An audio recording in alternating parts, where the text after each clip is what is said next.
నమస్తే అండి. Welcome to VVR motivations. మీరంతా ఎలా ఉన్నారు? నేను చాలా బాగున్నాను.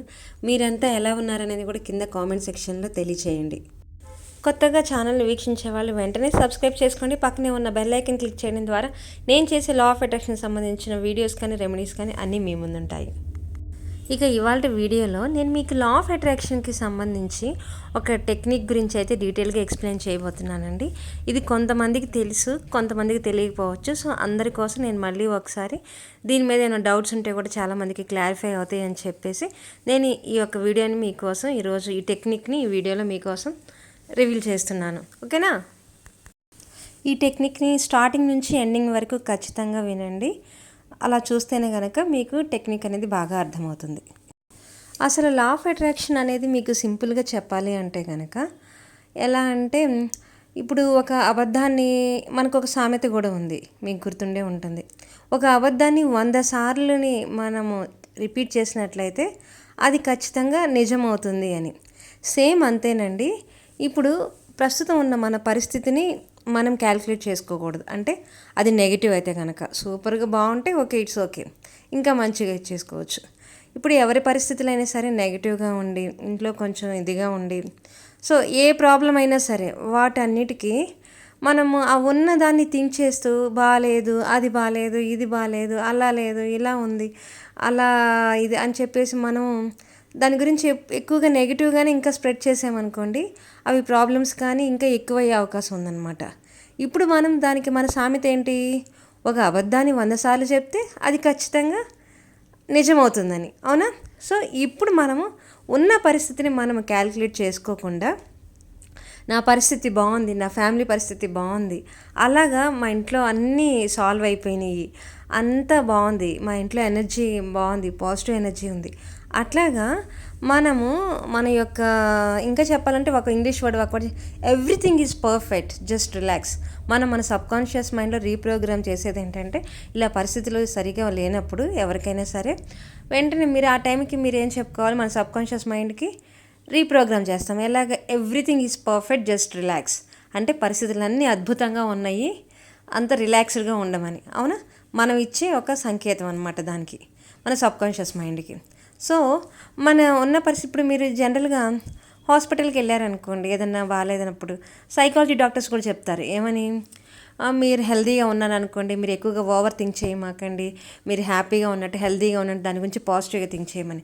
అట్లాగా ఇది ఓన్లీ హెల్త్ గురించే కాదండి, ఈ యొక్క మన సిచ్యువేషన్స్ గురించి కూడా మనం అలా ఆలోచించి ఒక స్టెప్ మనం ఆలోచించగలిగితే కనుక మనము తప్పకుండా మనకి మన పరిస్థితుల్లో అయితే చేంజ్ అనేది వస్తుందండి. అది నా లైఫ్లో జరిగింది, ఖచ్చితంగా చేంజ్ అయితే వచ్చింది. ఇప్పుడు మేము చాలా బాగున్నాము. మానవులందరికీ సహజం కదండి ఒక్కొక్కసారి అప్ అండ్ డౌన్స్ అనేవి. సో ఆ టైంలో మనము డౌన్గా ఉన్నప్పుడు ఎలాగే మనం ఎలా మోటివేట్ చేసుకోవాలనేది ఇది లా ఆఫ్ అట్రాక్షన్ అనమాట. లా ఆఫ్ అట్రాక్షన్లో ఫీలింగ్స్, ఎమోషన్స్ అనేవి చాలా ఇంపార్టెంట్ అండి.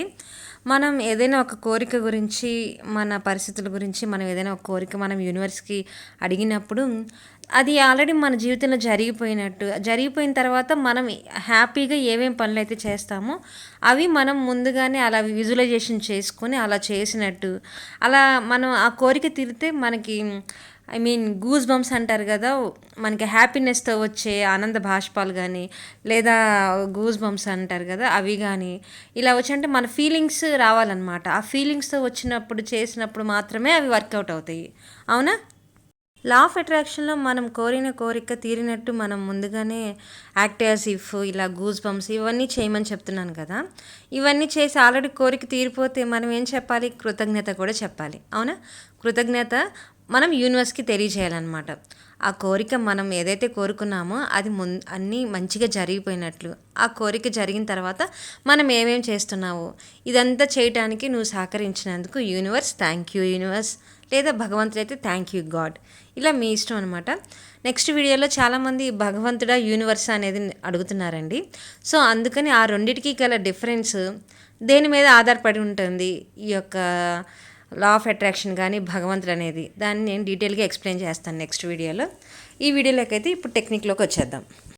కృతజ్ఞత అనేది యాడ్ చేయమన్నాను కదండి. మన కోరిక ఏదైతే మనం కోరుకుంటామో అది హౌస్ గురించే కావచ్చు, లేదా జాబ్ గురించే కావచ్చు, పిల్లల ఎడ్యుకేషన్ కావచ్చు, హెల్త్ గురించే కావచ్చు, దేని గురించి అయినా సరే అది ముందుగా మనకి మంచిగా వచ్చేసినట్లుగా ముందుగా థ్యాంక్ యూ చెప్పి, ఫర్ ఎగ్జాంపుల్ ఇప్పుడు గృహప్రవేశం చేయాలనుకుంటున్నాం అనుకోండి, మనం కొత్త ఇంట్లోకి వెళ్ళిన తర్వాత మనం చేసేవి ఉంటాయి కదా, కొంతమంది హోమాలని, హిందూస్ అయితే కనుక ఇలా వ్రతాలని చెప్పేసి, మిగతా మతాల వాళ్ళు ఎవరికి కన్వీనియంట్గా వాళ్ళు తగ్గట్టుగా చేసుకుంటారు కదా, అవన్నీ మీ బంధుమిత్రులతో సమేతంగా అవి జరుగుతున్నట్టుగా విజువలైజేషన్ కూడా చేసుకోవాలండి. ఎమోషన్స్ కూడా రావాలి అప్పుడు, ఐ మీన్ ఫీలింగ్స్.